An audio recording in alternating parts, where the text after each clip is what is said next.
I love you. I hope you're keeping well in Christ. Matthew 26:75. And Peter remembered the word of Jesus, which said unto him, Before the cock crows, thou shalt deny me thrice. And he went out and wept bitterly. So you find that Peter's denial is not random. 3 represents completeness in human experience. So his denial happens on 3 levels. So first denial is fear in the body. I know not what thou sayest. That is in Matthew 26:7. This is a physical survival response. So the body is sensing danger, and the awakening is enlightened in that fear. It enters into his nerve system. That's why you find Peter is reacting in this level of consciousness. So he's trying to retreat to protect his flesh. So the lesson we find here is that when truth threatens safety, the body resists very fast. The second denial is the confusion of identity. That is soul and mind. I do not know the man. Here Peter is distancing himself from mentally and emotional identity in denial. He's trying to separate what one truly knows.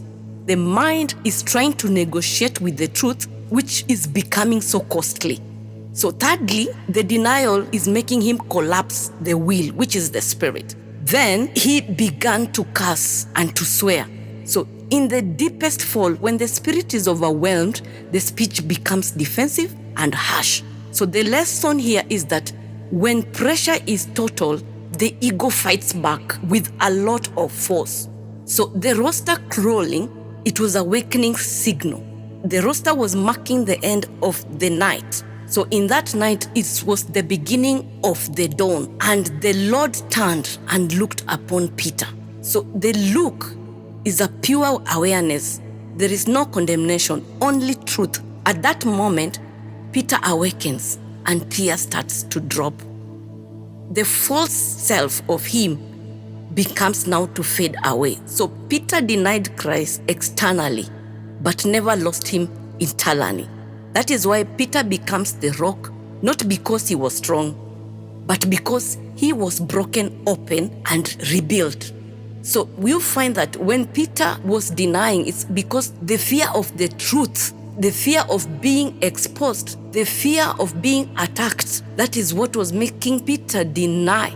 So in the awakening, Peter did not truly leave Christ. He momentarily fell asleep in fear. So Peter's denial comes from the survival self. When danger comes, that ego overpowers the truth. So in the old identity of reacting and also rejecting Christ, Christ represents the higher consciousness, and then Peter represents the human vessel.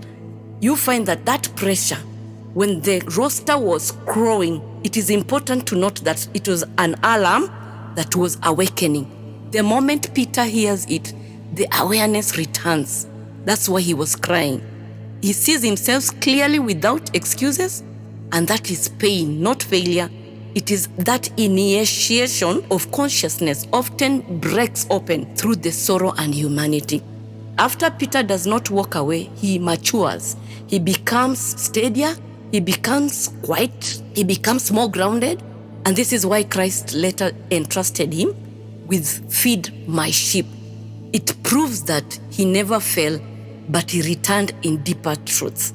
That's an inflection and is a pattern in this journey of truth. Don't forget to subscribe, like, press the notification bell, drop a comment, share with your friends and family. Thank you.